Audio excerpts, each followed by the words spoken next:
వేదిక మీద ఆసీనులై ఉన్నటువంటి మన నాయకుడు, మనందరి అభిమాన నేత, రేపు జరగబోయే కురుక్షేత్రానికి గోపాలపురం నియోజకవర్గానికి రథసారథి మన ముల్లపూడి బాపిరాజు గారికి, అదేవిధంగా జోష్న అక్క గారికి ఇక్కడికి రావడం నాకు చాలా ఆనందం. అదేవిధంగా సోదరి తేజస్వని, అదేవిధంగా సోదరుడు కొండే చౌదరి గారికి, అలాగే ఈ కార్యక్రమాన్ని ఇంత దిగ్విజయంగా నడిపిస్తున్న ఈశ్వర్ గారికి, రమేష్ గారికి మరియు ఇతర బృందం వారికి అందరికీ కూడా పేరు పేరున హృదయపూర్వక ధన్యవాదాలు తెలియజేసుకుంటూ, మా కోసం మీరు ఇంత మంచి వేదికని తయారు చేసి మాకు ఇచ్చారు. నిండు ధన్యవాదాలు తెలియజేసుకుంటూ, ఒకసారి ఇది ఆత్మీయ సమావేశం అన్నారు కాబట్టి ఆత్మీయతతోనే మాట్లాడదాం అనిపించింది నాకు. నిజానికి రాజకీయాల్లోకి వచ్చాము. ఇప్పుడే కొండే చౌదరి గారు మాట అన్నారు, సేమ్ అండ్ డైలాగులు నాకు వినిపించాయి. నేను ఈబే పేపాల్ క్లయింట్కి వర్క్ చేస్తున్నాను సిఎస్సి కంపెనీ తరఫున. సో రిజిగ్నేషన్ పెట్టాను 2016లో. సో మా డైరెక్టర్ పిలిపించాడు. ఫస్ట్ మేనేజర్ కన్విన్స్ చేశాడు, అవ్వలేదు. తర్వాత మా సీనియర్ మేనేజర్ కన్విన్స్ చేశాడు, విత్డ్రా తీసుకోని అన్నాను. సో మా డైరెక్టర్ పిలిచి ఆయన కొంచెం క్లోజ్గా ఉండేవారు. సో ఆయన అడిగారు, ఏంటి నీకు ఏమన్నా వేరే ఆఫర్ వచ్చిందా? సో నీకు ఆల్రెడీ నెక్స్ట్ మంత్ హైక్లో ఉన్నావు, ప్రజెంట్ ప్యాకేజ్కి నీకు ఆల్రెడీ బాగా పర్ఫామ్ చేస్తున్నావు కాబట్టి 25% ఆల్రెడీ ఇంక్రిమెంట్ ఉంది నీకు. So you need not worry. లేదు సార్, నేను అయినా రిజైన్ చేస్తాను.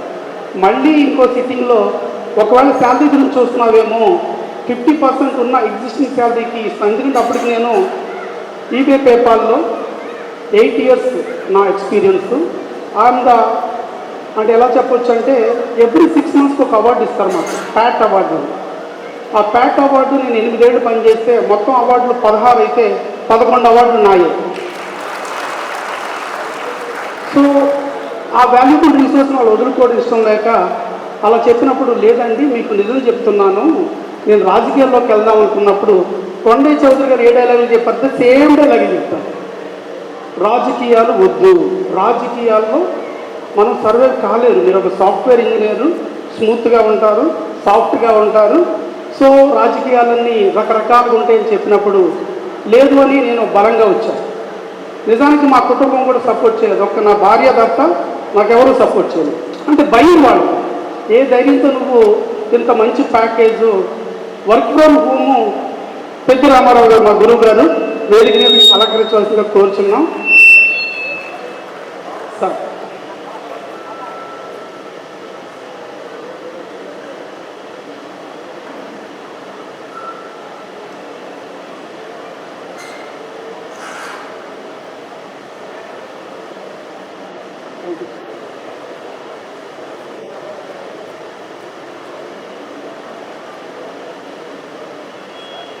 అలాంటి సందర్భంలో సో ఆయన వచ్చారు, నేను అన్నీ మర్చిపోయాను. సో అలాంటి సందర్భంలో రాజకీయాల్లోకి వచ్చి ఒక్కొక్క అడుగు వేస్తున్నప్పుడు అంటే రాజకీయాన్ని మనం ఎలా చూస్తాము అంటే, చంద్రబాబు నాయుడు గారు భక్తుడిని. నిజానికి ఆయన అడ్మినిస్ట్రేషన్ దగ్గరగా చూస్తూ చాలా ఇన్స్పైర్ అయ్యేవాడిని. సమాజం అంటే చాలా ఇష్టం, ఏదో చేయాలనే తపన ఉండడం వల్ల ఆయన అడ్మినిస్ట్రేషన్ ఈ సమాజాన్ని ఎలా మార్చుతుందని విజువలైజ్ చేయగలుగుతూ ఆయన విజన్ని బాగా దగ్గరగా చూసిన వాడిని.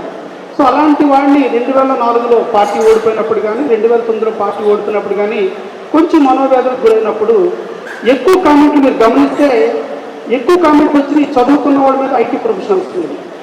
మనం ఓటింగ్కి వెళ్ళము, ఓట్లు వేయము, రాజకీయాల పట్ల ఎక్కడ ఒక ఇంట్రెస్ట్ చూపించము. రాజకీయ పార్టీ మీటింగ్ అన్నా కానీ అదేదో ఒక గిల్టీ ఫీలింగ్లా చూస్తాం. కానీ అక్కడ నుంచి మాత్రం ఒక అద్భుతాలు రావాలి, ఒక మంచి పరిపాలన రావాలి, నిజాయితీ పరులైన ఎమ్మెల్యేలు మంత్రులు వచ్చేయాలి, మొత్తం అడ్మినిస్ట్రేషన్ అంతా చాలా పారదర్శకంగా జరగాలి. ఇది మనం కోరుకునేది. అంటే మనమేమో గంజాయి మొక్కకు నీళ్లు పోస్తాం, తులసి మొక్క పులుస్తుందేమో పూజ చేద్దామని ఎదురు చూస్తుంటాం. సాధ్యం కాదు. అంటే మన ఇన్వాల్వ్మెంట్ ఉండాలి. నాకేమనిపించిందంటే ఒక వ్యక్తిగా అలా అనుకోవడం కంటే ఆ ప్రయత్నం మనతో చేద్దాం, మనం తొలి అడుగు వేద్దాం. ఒక మార్పు తీసుకొచ్చే ప్రయత్నం చేద్దామని 2016లో ఒక మంచి ప్యాకేజ్ వదులుకుని రాజకీయాల్లోకి రావడం జరిగింది. ఇక్కడే ఉన్న బాపిరాజు గారికి 2014 నుంచి ఆయన నాకు అండగా నిలబడి ఆయన ఒక స్ఫూర్తిగా ఉంటూ ఆయన నన్ను గైడ్ చేస్తూ నడిపించిన క్రమం ఒకటైతే, రెండోది పెద్ద రామారావు ఆ రిజైన్ చేసినప్పటి నుంచి ఆయన కొంత డైరెక్షన్ ఇవ్వడం, వర్క్ చేయడం జరిగింది. అయితే ఇవన్నీ ఎందుకు చెప్తున్నామంటే, ఒక వ్యక్తి ఎమ్మెల్యే అయిపోవడం అనేది, ఒక సీట్ సంపాదించడం అనేది మనకి చాలా సింపుల్గా కనిపించవచ్చేమో, కానీ దాని వెనకాల నిద్రలేని రాత్రులు, కుటుంబం కూడా తీవ్ర మనోవేదంతో 2014 ప్రయత్నం ఫెయిల్ అయ్యాం, ఉద్యోగం వదులుకుని 2019 ప్రయత్నించాం, రాలేదు, పార్టీ ఓడిపోయింది. పార్టీ ఓడిపోయినప్పుడు కూడా మా బాస్ కాల్ చేశాడు, రాజు నువ్వు 3.5 years అవుతుంది రిజైన్ చేసి, నువ్వు వెనక్కి వచ్చేది, నీ ప్యాకేజ్ ఇంకో 5 lakhs యాడ్ చేసి నీకు కంటిన్యూ చేస్తాను, మీ పార్టీ చాలా డిజాస్టర్గా ఓడిపోయింది, సో నువ్వు మళ్ళీ హోప్స్ పెట్టుకోవద్దు అన్నప్పుడు కూడా నేను వెనక్కి వెళ్ళలేదు. అదృష్టం కొద్దీ చంద్రబాబు నాయుడు గారి దగ్గర నుంచి పిలుపు రావడం, ఆయన దగ్గరికి వెళ్ళడం, ఆయన దగ్గర పనిచేసే ఒక మహాభాగ్యం దక్కడం. నిజానికి ఎవరికైనా ప్రమోషన్స్ వస్తాయి, నాకు ఇక్కడ ప్రమోషన్ రాలేదండి, కిందకు వచ్చాం. ఎందుకు అంటానంటే, నిజానికి ఒక భగవంతుని గర్భగుడిలో ఉదయం నుంచి సాయంత్రం దాకా దర్శనం చేసుకున్న మహాభాగ్యాన్ని వదులుకుని ఇక్కడికి వచ్చింది. ఒక రకంగా పెయిన్ఫుల్ నాకు, ఎందుకంటే ఆయన ఆరాధించే వ్యక్తి. అలాంటి వ్యక్తులు రోజు ఉదయం నుంచి సాయంత్రం వరకు ఆయనతో ఉండే ఒక మహాభాగ్యాన్ని వదులుకుని ఇక్కడికి ఎందుకు వచ్చామంటే, నాలో జరిగిన ఒక సంఘర్షణ. నేను రాజకీయాల్లోకి వచ్చింది ఒక సేవా దృక్పథంతో సమాజంలో ఒక మార్పు చేసి చూపిద్దామని ఇక్కడికి వచ్చాం. ఇలాంటి సందర్భంలో మళ్ళీ నేను అక్కడ ఆగిపోతే కష్టం. గోపాలపురానికి వస్తున్న సందర్భంలో కూడా చాలామంది ఏం సలహా ఇచ్చారంటే, అప్పుడే ఎందుకు నామినేషన్స్కు 10 రోజుల ముందు సార్తో అనౌన్స్ చేసుకుని వెళ్ళండి, హ్యాపీగా అలా చేయుతారు, జనాలు ఓట్లేస్తారు, మీరు ఎమ్మెల్యే అయిపోతారు. సో దాన్ని కూడా నేను తిరస్కరించాను, చాలామందితో డిబేట్ చేశాను. లేదు, నేను ముందుగా వెళితే అక్కడ ఉండే పరిస్థితుల మీద నాకు అవగాహన వస్తుంది, కార్యకర్తల మీద అవగాహన వస్తుంది, సమస్యల మీద అవగాహన వస్తుంది. నేను అక్కడ రేపు అడ్మినిస్ట్రేషన్ ఎలా చేయాలో ఒక అవగాహన వచ్చి నేర్చుకుని, తద్వారా ఆ అడ్మినిస్ట్రేషన్ని కానీ, ఆ ఆలోచనలు కానీ, ఆ సమస్యలు కానీ పరిష్కరించేదిస్తే ఎమ్మెల్యే పనిచేయాలి తప్ప, ఒక ఎమ్మెల్యే టికెట్ కోసం వచ్చి ఎమ్మెల్యే అయిపోయి నేనేంటో అక్కడ అర్థం చేసుకున్నప్పుడు 2-3 సంవత్సరాలు అయిపోతే అది కాన్స్టిట్యూన్సీ మీద ప్రభావం పడుద్ది. నేను ఒక మైనస్ అవుతాను కాన్స్టిట్యూన్సీ, కానీ ఎట్టి పరిస్థితులు ఎర్లీగానే వెళతాను. నేను అవగాహన చేసుకోవాలి, నియోజకవర్గాన్ని అర్థం చేసుకోవాలి, సమస్యల మీద అవగాహన తెచ్చుకోవాలని పట్టుబట్టి రావడం జరిగింది. అయితే అప్పటి నుంచి కూడా ఈ రోజు వరకు నియోజకవర్గ పెద్దలు అందరూ కూడా చాలా బాగా సహకరిస్తూ, బాపిరాజు గారు మంచిగా గైడ్ చేస్తూ ఇప్పటి వరకు కూడా చాలా అద్భుతంగా సాగింది. అయితే ఈ సాగిన క్రమంలో మనసుకు ఎంత ఉద్దేశం అంటే, నిజానికి ఎవరైనా సమాజ సేవ, ప్రజా సేవ చేయడం త్యాగం అనుకుంటారు. నా దృష్టిలో అది స్వార్థం అండి. నేను నా యొక్క 18 నెలల 19వ నెల ఇది 19 నెలల నా ఈ ప్రయాణంలో చాలా మధుర జ్ఞాపకాలు. వేపాడులో ఒక న్యూస్ వచ్చింది పొద్దున్న, ఒక వ్యక్తి పూరి గుడిసె కాలిపోయింది. సరే హుటాహుట్ని వెళ్ళాం. జనరల్గా ఏ పొలిటీషియన్ ఏంటంటే 4 షాట్లు కాలిపోతున్నప్పుడు అక్కడ దిగుతున్న 2 షాట్లు, అక్కడ బూడిద అవి కదుపుతో 2 షాట్లు, బాధితుడి మీద చేసి ఓదార్చున్న 2 షాట్లు, చాలే కాదు సోషల్ మీడియా ఏనా. నేను వెళ్ళాను, అది చూసిన తర్వాత ఆ బాధితుడిని ఎలా ఓదార్చో నాకు తెలియట్లేదు. ట్రై చేశాను అవ్వట్లేదు. సో ఆయనకి ఏం చెప్పానంటే చివరికి, అయ్యా బాధపడకు, నువ్వేం ఒంటరివి కాదు, నీ పూరు గుడిసె కాలిపోయింది కదా, నీ నివాస స్థలం అది, వారం రోజులు ఇదే ప్లేస్లో షెడ్ వేసి నీకు ఇస్తానని మాట ఇచ్చాను. ఈ సోమవారం కాలిపోతే నెక్స్ట్ సోమవారానికి అతను నా సొంత ఖర్చులతో షెడ్ వేసి ఇచ్చాను. ఆ రోజు ఆయన పిలిచినప్పుడు మామూలుగా రిబ్బన్ కటింగ్ అంటే వద్దాం అనుకున్నాను. అతను ఏం చేశాడు, ఊర్లో ప్రజలందరినీ పిలుచుకుని భోజనాలు పెట్టుకుని ఒక గృహప్రవేశం ఎంత సాంప్రదాయంగా చేస్తామో అంత అద్భుతంగా చేశాడు. సో ఆ మనసు కనిపించింది, ఒక మాటల్లో కాకుండా చేతుల్లో చేయగలిగాం. అలాగే ఆటో వాళ్ళు, ఒకసారి ఆటో డ్రైవర్లతో మాట్లాడుతున్నప్పుడు వాళ్ళు మాట నా ముందుకు తీసుకొచ్చారు. ఇన్సూరెన్స్ టాపిక్ వచ్చినప్పుడు అప్పుడే ఒక స్టోరీ చెప్పారు నాకు. ఫలానా వ్యక్తికి ఆటో డ్రైవరు యాక్సిడెంట్లో చచ్చిపోయాడండి, 2 బిడ్డలు, ఆ తల్లి కూలి పని చేసుకోవాలి, కానీ వాళ్ళు పోషించడానికి మేము ఆటో డ్రైవర్లు అందరం కూడా డబ్బులు వేసుకుని చందాలు వేసుకుని ఆ కుటుంబాన్ని పోషిస్తున్నామన్నప్పుడు మాకు చాలా బాధ కలిగి మీకు ఇన్సూరెన్స్ ఉంటుంది కదా అంటే లేదని చెప్పినప్పుడు సరే నేను చేయిస్తానని చెప్పి గోపాలపురం మండలం వరకు, నియోజకవర్గం అంతా కాదండి, గోపాలపురం మండలం వరకు ఉండే నాకు పేర్లు ఇచ్చిన ప్రతి ఆటో డ్రైవర్కి 5 లక్షల ప్రమాద బీమాని, హాస్పిటలైజేషన్స్ 50,000. సో ఎప్పుడన్నా నాకు మొన్న కూడా ఒక యాక్సిడెంట్ ఇలాగా జరిగిందన్నప్పుడు, చిన్న యాక్సిడెంట్, అతను మన ఇన్సూరెన్స్ పాలసీలో ఉన్నాడా అన్నప్పుడు ఉన్నాడని చెప్పినప్పుడు ఒక తృప్తి. నిన్నగాక మొన్న అతి కొద్ది రోజుల క్రితం గోపాలపురంలో ఒక వాలంటీర్ 29 ఏళ్ళ ఒక అమ్మాయి విధి నిర్వహణలో అకస్మాత్తుగా చనిపోయింది. చనిపోతే ఓ చిన్న పాప ఎల్కేజీ చదువుతుంది, భర్త కూలి పని చేసుకునే వ్యక్తి.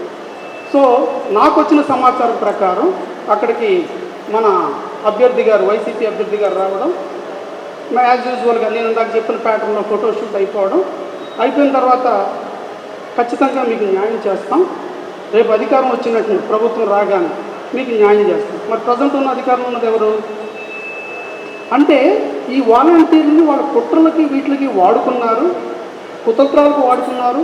రిజైన్ చేసేయండి, మీ జీతాలు మేము ఇస్తాం, మా కోసం పనిచేయండి, ఇన్ని ప్రగల్భాలు కలిగి ఒక కుటుంబంలో ఆపదొచ్చి చనిపోతే ఆదుకోలేని పరిస్థితి. నాకు అప్పుడు అనిపించింది, మళ్ళీ ఆ డబ్బులు ఇస్తే వీళ్ళు ఎక్కడన్నా ఏదైనా చేస్తారేమో, ఆ బిడ్డ అనాథ అయిపోయింది, వాళ్ళ చదువులు కావాలని చెప్పి 25,000 రూపాయలు ఫిక్స్డ్ డిపాజిట్ చేసి నా డబ్బులు. ఇవన్నీ ఎందుకు చెప్తానంటే గొప్పల కోసం కాదండి. సమాజంలో మనం ఒక సేవ చేసినప్పుడు, ఒక ఆపద ఉన్న వాళ్ళు ఆదుకున్నప్పుడు మనకు కలిగే మానసిక తృప్తి, మన లక్ష్యం చేరుకున్నాం, మనం చనిపోయే ముందు ఒక తృప్తి ఉంటుంది. నేను వచ్చాను ఈ సమాజంలోకి, నేను చేయగలిగే సాయం చేశాను, చనిపోయాను, ఆ తృప్తి కోసం ఈ ప్రయాణం ఉంటుంది. అయితే మీ అందరికీ నా విన్నపం, ఓటు కోసం మిమ్మల్ని ఇక్కడ పిలిచామనుకుంటారేమో, ఓటర్లుగా కాదండి, మీరు ఓట్లు వేసే ఇన్ఫ్లుయెన్సెస్గా మేము చూస్తున్నాం. ప్రతిరోజు నేను కానీ బాపురాజు గారు కానీ సుమారుగా ఉదయం నుంచి రాత్రి వరకు ఒక 10,000 మంది ఓటర్ని గ్రామాలు కవర్ అయ్యే విధంగా మేము తిరుగుతున్నాం. ఈరోజు మీ దగ్గరికి వచ్చాం, సుమారు ఒక 1000 మంది వచ్చి ఉంటారు ఇక్కడికి. మీ బాధ్యత ఏంటంటే మీరు ఒక్కొక్క 10 మందితో నెట్వర్క్ చేసి మా ఖాళీని వేళ భర్తీ చేయాలి మీరు. సో మీరు ఆ బాధ్యత తీసుకోండి. ఎందుకంటే ఓటు అనేదాన్ని మీరు కనుక ఈ సమాజం పట్ల మనకి ఒక బాధ్యత ఉంది. ఈ ఓటు అనేది సమాజాన్ని మార్పు చేస్తుంది. ఈ సమాజంలోనూ మన పిల్లలు ఈ సమాజంలోకి వస్తారని మనం బలంగా నమ్మి ఆ బాధ్యతని, రాజకీయ బాధ్యతను సామాజిక బాధ్యతగా మీరు తీసుకోకపోతే ఈ సమాజాన్ని ఎవరు కాపాడలేదు. ఇప్పుడు 2024 ఎన్నికలకి గోపాలపురం నియోజకవర్గానికి ఒక హాల్ పట్టి అంత మీటింగ్ పెట్టాం. అంటే చాలామంది వలస వచ్చినట్టే కదా, అది ఏ పనైనా కావాలి, ఐటీ జాబ్ కావచ్చు, ఇంకో పని కావచ్చు, ఒక శ్రామికుడు కావచ్చు. అంటే అక్కడ అవకాశాలు లేక ఇక్కడికి వచ్చాం. మళ్ళీ కనుక దుర్మార్గుడో, రాక్షసుడో, ఆర్థిక ఉగ్రవాదులో, నేరగాళ్ళు మళ్ళీ పదవులోకి ఎక్కితే నెక్స్ట్ 2029 మీటింగ్ ఒక స్టేడియంలో పెట్టాల్సి వస్తుంది హైదరాబాద్లో, గోపాలపురాన్ని. అంటే అక్కడెక్కడ అవకాశాలు లేవు. నేను దగ్గరగా ఈ 19 నెలలు 18 నెలలు కూడా ప్రతి ఇంటికి నుంచి వెళ్ళాను, ప్రతి కుటుంబాన్ని దగ్గరగా చూస్తాను. చాలా దయనీయకరంగా పరిస్థితులు ఉన్నాయి. దయచేసి చదువుకున్న వాళ్ళు, మీలాంటి మేధావులు, మీలాంటి లైఫ్లో ఆల్రెడీ సెటిల్ అయిన ఉన్నారు, మీరు సామాజిక బాధ్యతగా చూడండి. దయచేసి మీరు ఒక 10 మందిని ఇంటికి చేయండి. మన ఊరిలోనూ మన చుట్టుపక్కల ఉంటారు, కనీసం ఓటు వేయడానికి కూడా మనం రాము. ఇంకా బాధాకరమైన విషయం ఏంటంటే 77 ఏళ్ళు స్వతంత్రం వచ్చిన ఈ రోజుకి మనమే పరిపాలించుకుంటున్నప్పటికీ మేనిఫెస్టోలో ఫ్రీ స్కీమ్లు ఏముంటాయని వెతుక్కుంటుంది. ఇది ఎంత ప్రమాదం అంటే వ్యక్తులు కొంతమంది కష్టార్జితంతో కట్టే పన్నుల్ని కింద ఉండే మిగతా వాళ్ళని ఆర్థికంగా బలోపేతం చేసి ఈక్వల్ చేయాలి తప్ప, మనకు వచ్చే ఇన్కమ్ను, మనకు వచ్చే ఆదాయ వనరులను పెంచుకుని దీన్ని అభివృద్ధి చేయాలి తప్ప ఈ డబ్బుల్ని మళ్ళీ ఫ్రీ స్కీమ్కి నేను వ్యతిరేకం కాదండి, దీన్ని వివాదం చేయొద్దు దయచేసి. నా భావన ఏంటంటే మనం ఆ చైతన్యం తీసుకొచ్చి వాళ్ళలో సంపద సృష్టించి సంపద పంచాలి. ఇది చంద్రబాబు నాయుడు గారి నినాదం. ఆ సంపద సృష్టించకుండా తాకట్లు పెట్టి మన ఇంట్లోనే, మనకుండే ఇంటినో, మన ఇంట్లో సామాన్లు, మనకుండే పొలంలో తాకట్టు పెట్టేసి అప్పులు తెస్తుంటే మనం ఊరుకుంటామా? మరి ఈ రాష్ట్రం కూడా మన ఇల్లే కదా. ఈ అప్పులు తెస్తున్నప్పుడు మనకెందుకు ఆ బాధ కలగట్లేదు, మనలో ఎందుకు ఆ చైతన్యం రావట్లేదు? దయచేసి నా ఉద్దేశం ఏంటంటే ఇక్కడ 2 వ్యక్తులు పోటీ చేస్తున్నారు. ఒకటి మధ్యపాటి వెంకటరాజు, ఒక మధ్యతరగతి కుటుంబం నుంచి వచ్చి కష్టపడి పైకి ఎదిగి ఒక్కొక్క మెట్టు ఎక్కి శ్రీ నారా చంద్రబాబు నాయుడు గారి ఆశీస్సులతో ఎమ్మెల్యేగా పోటీ చేసిన ఒకవైపు, ఆల్రెడీ ఒక వ్యక్తి యొక్క తండ్రి గారు 10 ఏళ్ల పాటు ఈ గోపాలపురం నియోజకవర్గానికి ఎమ్మెల్యేగా చేసి, తర్వాత వారు ఒక 5 ఏళ్ల పాటు ఎమ్మెల్యేగా చేసి, ఎన్నికలు వచ్చే సమయానికి వైసీపీకి జంప్ అయి కొవ్వూరు వెళ్ళి, మళ్ళీ కొవ్వూరులో ఓట్లేసి నెగ్గిస్తే మళ్ళీ వాళ్ళు ఓట్లేసే సమయానికి నువ్వు ఇక్కడికి వచ్చి, ఇలాంటి వ్యక్తిత్వము, భావజాలము, నేచర్ ఉన్న పర్సన్ ఒక పట్టున్నాడు. ఒక వ్యక్తి రాష్ట్రం కోసం, ఈ సమాజం కోసం, ఈ నియోజకవర్గం కోసం నా జీవితాన్ని త్యాగం చేస్తాను, నేను కష్టించి శ్రమిస్తానని చెప్పి, నేను ఈ 19 నెలల్లో నా కుటుంబంతో గడిపిన సమయం కంటే గోపాలపురం నియోజకవర్గ ప్రజలతో గడిపిన సమయం చాలా ఎక్కువ అండి. ఒక్కసారి ట్రాక్ రికార్డ్ చూడండి, నా ఫేస్బుక్ చూడండి, ఏ రోజు ఖాళీ ఉండదు, ఏ రోజు సాటర్డే లేదు, సండే లేదు, హాలిడే లేదు, ఎవ్రీడే ప్రజల మధ్యన ఉన్నాను, ప్రజలతో ఉన్నాను, ప్రజల్లో ఉన్నాను. కాబట్టి ఇది నా గెలుపు కాదు, ఇది నాకు సంబంధించింది కాదు, ఇది ఒక వ్యవస్థ. ఈ వ్యవస్థలో కనుక ఇలాంటి వ్యక్తి కనుక నెగ్గకపోతే భవిష్యత్తులో చంద్రబాబు నాయుడు గారు డేర్ చేసినట్టు ఇంకే నాయకుడు డేర్ చేయరు. దయచేసి దీన్ని అర్థం చేసుకుని ఓటు ఎటువైపు వెళ్ళాలి, దీన్ని ప్రభావితం చేయడానికి మనం చేయాల్సిన కృషి ఏంటనేది మీరు దృష్టిలో పెట్టుకోవాలని, ఆ దిశగా మీరు కృషి చేయాలని మిమ్మల్ని అందరినీ కూడా చేతులు జోడించి వేడుకుంటున్నాం. ఒకవేళ ఇది సక్సెస్ అవడం ద్వారా ఒక మంచి మెసేజ్ మనం ఈ రాష్ట్రానికి ఇవ్వగలుగుతాం. నన్ను చూసి ఇంకా చాలామంది అవకాశాల కోసం రాగలుగుతారు. చంద్రబాబు నాయుడు గారు, లోకేష్ గారు మరికొంతమందికి అవకాశాలు కల్పిస్తారు. తద్వారా ఈ సమాజంలో మార్పు వస్తుంది. ఈ నిజంగా కనుక 2019లో మంచి నిర్ణయం జరుగుంటే ఈ రాత్రికి అమరావతి నిర్మాణం పూర్తయి ఉండేది, లక్షలాది ఉద్యోగాల కల్పన జరుగుండేది. ఇక్కడ ఉండేవాళ్ళు చాలామంది కూడా మన అమరావతిలోనో ఇంకో చోట సర్కార్ కంపెనీలోనో, లేదంటే కియా కార్ల కంపెనీలోనో, లేదా అబ్జర్వరీస్ కంపెనీస్లోనో, ఐటీ కంపెనీలోనో ఇంకో చోట ఉద్యోగాలు చేస్తూ ఉండేవారేమో. మనమే ద్రోహం చేస్తున్నాం. దయచేసి మీరు ఒక ఇన్ఫ్లుయెన్సర్గా చూడాలని, మాకు ఈరోజు జరిగిన నష్టాన్ని మీరు భర్తీ చేయాలని 10,000 ఓట్ల మందిని మేము కలవాలి. ఈరోజు మేము బాబురాజు గారు ఆ భర్తీని మీరు ఒక్కొక్కరు ఇంటికి వెళ్ళిన వెంటనే 10 మందితో మీరు మాట్లాడి 10 మందిని మీరు మార్చి, అలాగే మీరు రేపు ఓటేయడానికి కూడా ఆ రోజు వచ్చేస్తాం కాదండి, కనీసం ఒక 4 రోజుల ముందు రండి. వచ్చి మీరు కనీసం 10 మందిని కలవగలుగుతారు, వెళ్ళి చెప్పండి. ఎందుకంటే బాధాకరమైన అంశం ఏంటంటే, నేను ప్రోగ్రామ్ కమిటీ చైర్మన్గా ఉన్నప్పుడు ప్రతిరోజు ఉదయం 8:30కి చంద్రబాబు నాయుడు గారికి ఒక బ్రీఫింగ్ ఇచ్చేవాడిని, రాష్ట్ర వ్యాప్తంగా ఏం జరిగిందని. రాష్ట్ర వ్యాప్తంగా జరిగిన హత్యలు, అత్యాచారాలు, కుట్రలు ఇవన్నీ నేను ఎక్స్ప్లెయిన్ చేస్తున్నప్పుడు చాలా మనసుకు గాయం కలిగేది. ఇంత ఘోరంగా ఉంది రాష్ట్రం అని. మీకు ఒక ఎగ్జాంపుల్ చెప్తాను. స్నేహలత అని అనంతపురంలో ఒక అమ్మాయిని పెట్రోల్ పోసి తగలబెట్టేశారు. సార్ ఏమన్నారంటే, రాజు నేను వాళ్ళ మదర్తో ఒకసారి మాట్లాడతాను అన్నారు. సరే, ముందుగా ఆయన మాట్లాడే ముందు నేను మాట్లాడడానికి కాల్ చేశాను. ఆ తల్లి ఏమందంటే, బాబు నేను టీవీలో పేపర్లో అక్కడ అత్యాచారం జరిగింది, ఇక్కడ చంపేశారు అంటేనే నా గుండె గుబేరం అనేది, అది ఎక్కడో జరిగింది అనుకున్నాను, అది ఈరోజు నా కుటుంబం దాకా వచ్చి నా కూతురు బలి చేసేసుకుందాను. ఈరోజు వేరే వాళ్ళది, రేపు మనది.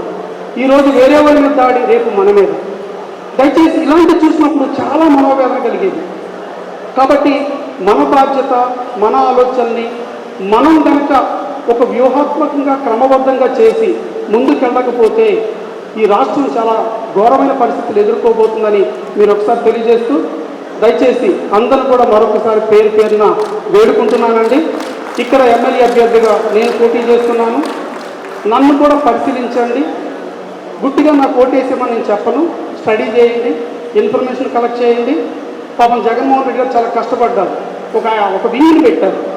తలారు వెంకటరావు గారికి నాకు సర్వే చేసినప్పుడు హ్యూజ్ డిఫరెన్స్ వచ్చింది. ఇక నెగ్గడు తలారు వెంకటరాజు మీద. సో ఎలా చేద్దాం అనిపించారు, ఏం చేశారంటే ఒక టీంని ఫామ్ చేసి ఎంక్వైరీ చేశారు. ఎక్కడన్నా దొరుకుతాడో వెంకటరాజు, బ్యాక్గ్రౌండ్లో కానీ కథంలో తాలూకా ఏమన్నా, పాపం అన్నీ ఫెయిల్ అయ్యి అప్పుడు ఒక నిర్ణయం తీసుకున్నారు. అందుకని మనకి గోపాలపురం ఆల్రెడీ వాళ్ళ క్యాండిడేట్ని మార్చినప్పుడే మనం నెగ్గేసాం. ఇప్పుడు రెండోసారి అధికారికంగా నెగ్గబోతుంది. కొంచెం అప్రమత్తంగా ఉందాం, ఐక్యంగా ఉందాం. చిన్న మనస్పర్ధలు ఉన్నా వాటిని సార్ట్అవుట్ చేసుకుని జనసేన, మనం, బీజేపీ అందరూ సంయుక్తంగా ఎమ్మెల్యే అభ్యర్థిగా మద్దిపాటి వెంకటరాజు అనే నన్ను, అదేవిధంగా మేడం గారి గురించి చెప్పక్కర్లేదు. మనకు చాలా అదృష్టం ఏంటంటే మోడీ గారితో యాక్సెస్ ఉంది, ప్రధానమంత్రి గారితో పనులు చేయించగలిగే శక్తి, యుక్తి ఉన్న ఒక మహిళా మేధావి. వారు రాజకీయవేత్తగా ఉండడం, వారు బీజేపీ రాష్ట్ర అధ్యక్షులుగా ఉండడం, మన పార్లమెంట్కి ఎంపీగా రావడం ఎంత శుభసూచకం చూడండి. ఇటు ఎమ్మెల్యే అభ్యర్థిగా నేను, మా ఇరువురిని కూడా మీరు ఆశీర్వదించండి, దీవించండి. ఇంకా కేవలం 21 రోజులు మాత్రమే సమయం ఉంది. ఈ నెల 10, నెక్స్ట్ నెల 11, 21 రోజులు మాత్రమే. రోజుకు 1 గంట మీ సమయాన్ని కేటాయించండి. గెలుపు కోసం సామాజిక బాధ్యతగా తీసుకోండి. సమాజంలో రాజకీయాలు అంటే అదేదో మనకు సంబంధం లేని అంశంగా చూసే ఆ సైలెన్స్ని బ్రేక్ చేయమని మరొకసారి కోరుకుంటూ అందరికీ కూడా పేరు పేరు ధన్యవాదాలు. మీరు చూపించిన ప్రేమకి, ఆదరణకి సర్వదా రుణపడి ఉంటాను. సర్వేజన సుఖనో భవంతు.